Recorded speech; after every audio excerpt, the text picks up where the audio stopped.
একটা সাথী ছিল দেশের বাড়িতে,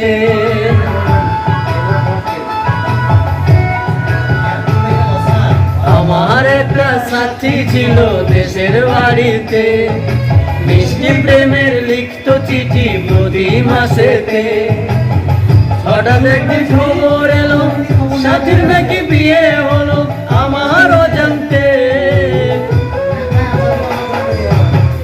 এখন বলো দেশে যাব কার আশাতে, এখন বলো দেশে যাব কার আশাতে।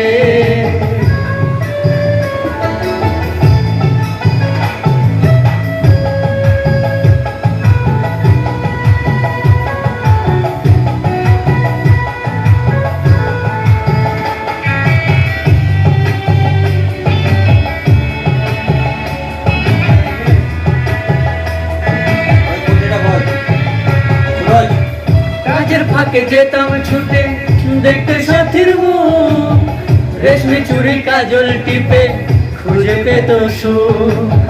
কাজের ফাঁকে যেতাম ছুটে দেখতে সাথীর মুখ, রেশমি চুড়ি কাজল টিপে খুঁজে পেত সুখ। এক পলকে দেখে সে আমায় আসতো ছুটে বুকে জড়াতে। এখন বলো দেশে যাব কার আশাতে, এখন বলো দেশে যাব